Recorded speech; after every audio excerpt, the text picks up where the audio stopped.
அதனை கேட்கும் சக்தி இருக்கிறது. ஆனாலும் அந்த சக்தியை நாங்கள் உருவாக்கி கொள்ளவில்லை. உதாரணமாக மனிதனை எடுத்துக்கொண்டால், இன்று மனிதனாக இருக்கக்கூடிய எல்லாரையும் எடுத்துக்கொண்டாலும் கூட, வைத்தியர்களை எடுத்துக்கொண்டால் டாக்டர்கள், அவர்கள் மனிதர்கள். லாயர்கள் எடுத்துக்கொண்டால் வக்கீல் மனிதர்கள். வியாபாரிகளை எடுத்துக்கொண்டால் மனிதர்கள். அல்லது சாதாரண ஒரு மனிதனை எடுத்துக்கொண்டால், வியாபாரி எடுத்துக்கொண்டால் மனிதர். ஒன்றுமே இல்லாத ஒரு மனிதனை எடுத்துக்கொண்டால் அவனும் மனிதன். ஆனால் எல்லோரும் மனித இனத்தை சார்ந்தவர்கள். ஆனால் அவர்களுடைய தரத்திலே வித்தியாசம். ஏன் வித்தியாசம்? அவர்களுக்கிடையிலே இருந்த, அவர்கள் உள்ளே இருந்த அந்த உணர்வுகள் தட்டி எழுப்பப்பட்டு, அவர்களுடைய திறமைகள் வெளிக்கொண்டு வரப்பட்டு, அவர்கள் அந்தந்த அந்தஸ்தை அடைந்தார்கள். சாதாரண மனித லெவல், அந்த மட்டத்திலே இருந்தவர்கள், ஒருவர் டாக்டர் ஆகினார், இன்னொருவர் லாயர் ஆகினார், இன்னொருவர் வக்கீல் ஆகினார், இன்னொருவர் ஏதோ ஒன்று ஆகினார், வியாபாரி ஆகினார், அப்படி ஆகினார், இப்படி ஆகினார். ஆனால் எல்லோரும் மனிதர்கள். ஒருவருடைய திறமை என்பது இன்னொருவருக்கு கிடைக்க முடியாது என்பதல்ல, முடியும். முயற்சி செய்தால் முடியும். முயற்சி செய்தால் முடியும். தரீகாக்களை தோற்றுவித்த மஷாயிகுமார்கள், நாதாக்கள், வலிமார்கள், அவர்களும் மனிதர்கள் தான். அவர்களுக்கு எப்படி ஃபிராசத் என்ற பார்வை வந்தது? மற்றவர்களுடைய கல்புகளை உற்று நோக்கக்கூடிய பார்வை, ஃபிராசத் என்ற பார்வை எப்படி வந்தது? அவர்கள் முயற்சி செய்தார்கள், பெற்றுக்கொண்டார்கள். நாம் முயற்சி செய்யவில்லை, பெற்றுக்கொள்ளவில்லை. அருமையான பெரியார்களே, சகோதரர்களே, அதனால்தான் தரீகாக்கள் மனிதனுடைய உள்ளத்தை தூய்மைப்படுத்தும் விஷயத்திலே முழு முயற்சியாக ஈடுபடுது. தஸ்கியத்துன் நஃப்ஸ், தரீகாக்களுடைய வேலையே தஸ்கியத்துன் நஃப்ஸ், உள்ளத்தை தூய்மைப்படுத்துவது.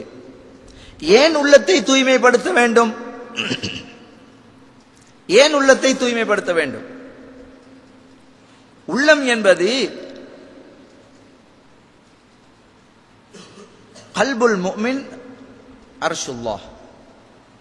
ஒரு முஃமினுடைய கல்பு இருக்கிறதே, அது அல்லாஹ்வுடைய அர்ஷ். அப்படி என்று சொன்னால், ஒரு முஃமினுடைய, உண்மையான முஃமினுடைய உள்ளத்திலே அல்லாஹு தஆலா குடியிருக்கிறான். இதனால் நீங்கள் நினைத்துக் கொள்ளக்கூடாது அல்லாஹு தஆலா அவ்வளவு சிறிய ஒரு கல்பிலே இறங்கி சிறியவனாகி விட்டான் என்பது அல்ல அர்த்தம். அது வேறு ஆழமான அர்த்தம் இருக்கிறது. அது ஆக மனிதனுடைய அந்த கல்பு இருக்கிறதே, அது அல்லாஹு தஆலாவுடைய அர்ஷ், சன்னிதானம், அவனுடைய ஒரு சிம்மாசனம். ஒரு மனிதன் அல்லது ஒரு அரசனை எடுத்துக்கொண்டால், அந்த அரசன் அந்த சிம்மாசனத்திலே இருக்க வேண்டும் என்று சொன்னால், அந்த அரசன் அந்த சிம்மாசனத்திலே இருக்க வேண்டும் என்று சொன்னால், அல்லது சாதாரண ஒரு மனிதனை எடுத்துக்கொள்வோம். அந்த சாதாரண மனிதன் ஒரு இடம் இருக்கிறது, அந்த இடத்திலே அவன் இருக்க வேண்டும் என்று சொன்னால், அந்த இடம் எப்படி இருக்க வேண்டும்? அவனுக்கு இருப்பதற்கு தகுதியான ஒரு இடமாக, காலியானதாக, எந்த விதமான ஒரு ஆக்குபேஷன், அதாவது அதிலே யாரும் இல்லாத ஒரு இடமாக அது இருந்தால்தான் அவர்களுக்கு அதிலே இருக்க முடியும். ஒரு மந்திரி எடுத்துக்கொள்வோம், ஜனாதிபதி எடுத்துக்கொள்வோம். ஒரு ஜனாதிபதிக்குண்டான ஆசனத்திலே ஜனாதிபதி அமர வேண்டும் என்று சொன்னால், அந்த ஆசனத்திலே யாரும் இல்லாமல் இருக்கவும் வேண்டும். அதே நேரத்திலே அந்த ஆசனம் என்பது, அந்த சிம்மாசனம் என்பது அந்த ஜனாதிபதிக்கு தகுதி வாய்ந்ததாக இருக்கக்கூடிய ஒரு இடமாகவும் இருக்க வேண்டும். அப்படி இருந்தால்தான் அதிலே அமர முடியும். ஆக கல்புல் முஃமின் அர்ஷுல்லாஹ் என்று சொன்னால், அல்லாஹு தஆலாவுடைய அர்ஷ் அந்த மூமினுடைய கல்பு என்று சொன்னால், அது அதற்குண்டான அல்லாஹ்வை ஏற்றுக்கொள்ளக்கூடிய தன்மைகளை அந்த கல்பு என்பது பெற்றுக்கொள்ள வேண்டும். அப்படி பெற்றுக்கொண்டால்தான் அந்த கல்பிலே மற்ற எதுவுமே இல்லாமல் இருக்கக்கூடிய நேரத்திலே தான் அது அல்லாஹ்வுடைய அர்ஷாக அது மாற முடியுமே ஒழிய, அதிலே நஜீசுகளும் மட்டுமுண்டான ஷைத்தானியத்துகளும் அந்த கல்விலே இருக்கக்கூடிய நேரத்திலே நிச்சயமாக அந்த கல்பு என்பது அர்ஷுல்லாவாக ஆக முடியாது. ஆக அத்தகைய ஒரு தன்மையை ஆக்கிக் கொள்வதற்காகத்தான் தரீகாக்கள் தஸ்கியத்துன் நஃப்ஸ், உள்ளத்தை தூய்மைப்படுத்துவது என்ற நிலையை ஆக்கினார்கள். ஆக உள்ளத்தை தூய்மைப்படுத்துவது என்று சொல்லக்கூடிய நேரத்திலே நாங்கள் பார்க்கிறோம், இன்று சாதாரணமாக தரீகாக்கள் எடுத்துக்கொண்டால் அவுராதுகள், விருதுகள், காலை மாலை ஓதக்கூடிய விருதுகள் என்று பலவிதமான ஓதல்களை எங்களுக்கு தந்திருக்கிறார்கள். எந்த தரீகாவை எடுத்துக்கொண்டாலும் உலகத்திலே கிட்டத்தட்ட 41 மெயின் தரீகாக்களும் அதிலே இருந்து பிரிந்த கிளை தரீகாக்களும் எண்ணற்றவைகளாக இருந்து கொண்டிருக்கின்றன. எண்ணற்ற தரீகாக்கள் இருந்து கொண்டிருக்கிறது. எந்த தரீகாவை நாங்கள் எடுத்துக்கொண்டாலும் கூட, எந்த தரீகாவை எடுத்துக்கொண்டாலும் இஸ்திக்ஃபார், ஸலவாத், திக்ர் இல்லாத அவுராத் என்பது கிடையாது. காதரியா தரீகா, ஷாதலியா தரீகா, நக்ஷபந்தியா தரீகா, தீஜானியா, சுஹரவர்தியா, மௌலவியா, அதிலிருந்து பிரிந்த காதரியாவிலிருந்து பிரிந்த ஐதுருசுல் காதிரியா, எந்த தரீகாக்கள் எடுத்துக்கொண்டாலும் அந்த மஷாயிஹ்மார்கள் அவுராதுகளிலே இஸ்திக்ஃபார், ஸலவாத், திக்ர் இல்லாத அவுராத் இல்லை, தரீகா இல்லை என்று சொல்ல வேண்டும். அப்படி என்று சொன்னால் முதலாவதாக அவர்கள்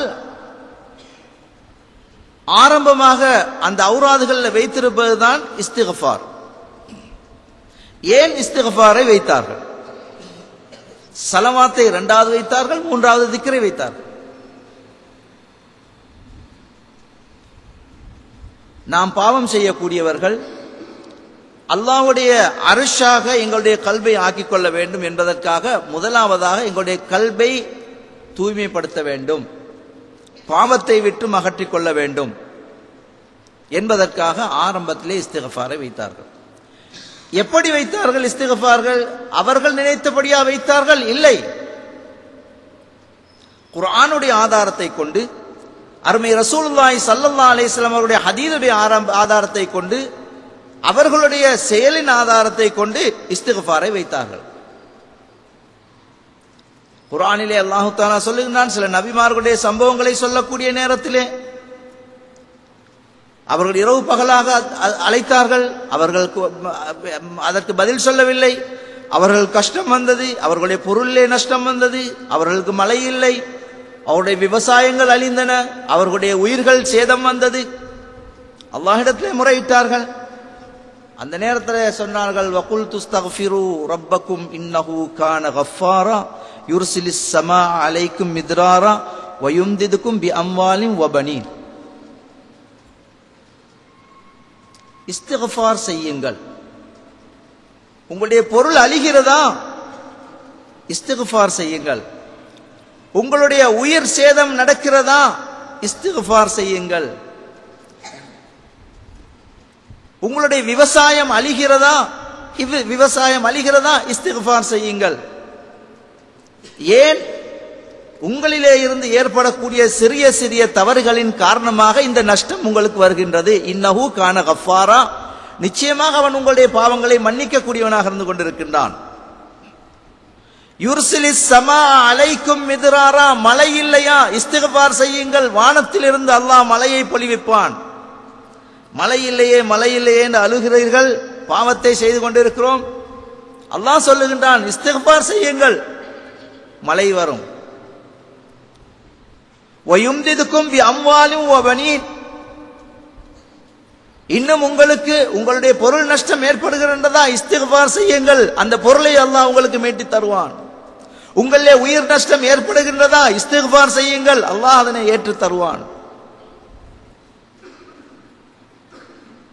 ஆக மனிதனுக்கு ஒரு கஷ்டம் என்று வரக்கூடிய நேரத்திலே அவனுடைய உள்ளம் என்பது ஒரு அலைக்கழிக்கக்கூடியதாக இருக்கும். உள்ளம் என்பது ஒரு நிரந்தரமான நிலையிலே இருக்காது. எனவே அந்த உள்ளத்தை நிலைநிறுத்துவதற்காக வேண்டி இஸ்திக்ஃபார் செய்யக்கூடிய நேரத்திலே அவனுடைய உள்ளத்திலே ஒரு சந்தோஷம் வரும். அல்லாஹ்வுடைய ரஹ்மத்தும் அல்லாஹ்வுடைய பரக்கத்தும் கிடைக்கக்கூடிய நேரத்திலே அவனுடைய உள்ளம் என்பது ஒரு நிதானத்திலே இருக்கும். அந்த உள்ளம் என்பது தழும்பாது, கவலை அடையாது. ஆக முதலாவதாக இஸ்திக்ஃபாரை வைத்தார். இன்று நாம் நினைக்கலாம், இஸ்திக்ஃபார் தௌபா என்று சொன்னால் பாவம் செய்தவர்கள் தானே தௌபா செய்ய வேண்டும், நாங்கள் பாவம் செய்தால் தானே தௌபா செய்ய வேண்டும். அப்படி என்று சொன்னால் ரசூலுல்லாஹி ஸல்லல்லாஹு அலைஹி வஸல்லம் அவர்கள் ஒரு முறை ஹதீதுகளிலே